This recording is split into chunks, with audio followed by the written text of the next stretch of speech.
আসসালামু আলাইকুম ওয়া রাহমাতুল্লাহি ওয়া বারাকাতুহু। আপনারা দেখতে পাচ্ছেন এই বিল্ডিংটা শাটারিং খোলা হয়েছে। তো এখন আমরা ইলেকট্রিক্যাল পাইপ স্থাপন করেছিলাম ছাদ ঢালাই হওয়ার আগে। তো এখন আমরা কি করতেছি আপনাদেরকে দেখাচ্ছি। হ্যালো, কে মিজানুর নাকি? জি, আসসালামু আলাইকুম। ওয়ালাইকুম আসসালাম। হ্যাঁ, কি করতেছো তুমি ওখানে? এখানে আমরা পরিষ্কার করতেছি সার্কুলারগুলো এবং লাইনগুলো, ও এগুলো আমরা বের করতেছি। ও আচ্ছা আচ্ছা আচ্ছা, দাদা ভালো আছেন? এই তো তো দর্শক, আপনারা দেখতে পাচ্ছেন ইতিপূর্বে এই ছাদটা মানে এই বিল্ডিংটির ছাদ ঢালাই হওয়ার আগে আমরা যেগুলো পাইপ স্থাপন করেছি, তো এখন শাটারিং খোলা হয়েছে। তো আমাদের ইলেকট্রিক্যাল লাইনের জন্য মানে কাজের জন্য যেগুলো আমরা পাইপ ছাদে স্থাপন করেছি ওর দেখতে পাচ্ছেন সার্কুলার বক্স, তারপর হচ্ছে ওই যে ওয়ালে ডোরপ নামা এগুলো, তারপরে এখানে হচ্ছে এই যে ফ্যানের হুক দেখতে পাচ্ছেন, এবং সার্কুলার এবং মেন লাইন অন্যান্য যত কিছু করা লাগে ওগুলো আমরা অলরেডি পরিষ্কার করে বাহির করতেছি।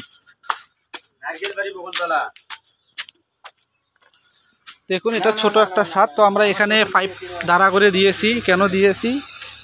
এটা মানে উপরে যদি কখনো ছাদ হয় সেক্ষেত্রে যেন আমরা সুন্দরভাবে আবার উপরে লাইনগুলো নিতে পারি, এজন্য আমরা এই তিনটা পাইপ দাঁড় করে দিয়েছি। আর এই দিক দিয়ে নিচে হবে সিঁড়ির নিচে, দেখতে পাচ্ছেন এগুলো। তো এটা সিঁড়ি, ছোট সিঁড়ি। এই সিঁড়ির নিচে এই জায়গাটায় দিব আমরা এমডিবি বক্স। তো আপাতত পরিষ্কার করে পলিথিন দিয়ে জাম দিয়ে রাখতেছি আমরা, যেন নেক্সটে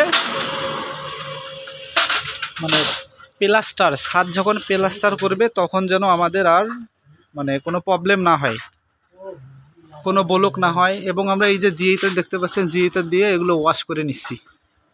এগুলো 16 নম্বর জিএইটার এনছো না, 18 নম্বর। পলিথিনগুলো আগে তুলে দিবা, বুঝছো? তাইলে ওগুলো সব দেখা যাবে ইজিভাবে। তো যারা আমার ভিডিওটি দেখছেন অবশ্যই আমাকে ফলো করবেন। আর যারা টেকনিশিয়ান ভাই আছেন আমার সে সিনিয়র জুনিয়র, তো তাদেরকে জানাই অনেক অনেক শুভেচ্ছা এবং অভিনন্দন। আমাকে সাপোর্ট করবেন। আসলে এই পৃথিবীতে কাজ ভুল দিয়েই শিক্ষা। তো আমারও ভুল হতে পারে, আমি যে হাইফাই মিস্ত্রি তাও কিন্তু নয়। তো বিষয়টা হচ্ছে যে নিজেকে ভালোভাবে উপস্থাপন করতে গেলে ভালো কাজ দিয়ে মার্কেট প্লেসে উঠতে হবে। তো এটাই হচ্ছে লক্ষ্য। আমি ছোট মানুষ, আমার জন্য সবাই দোয়া করবেন। আমি ইলেকট্রিশিয়ান মোহাম্মদ আইনুল ইসলাম।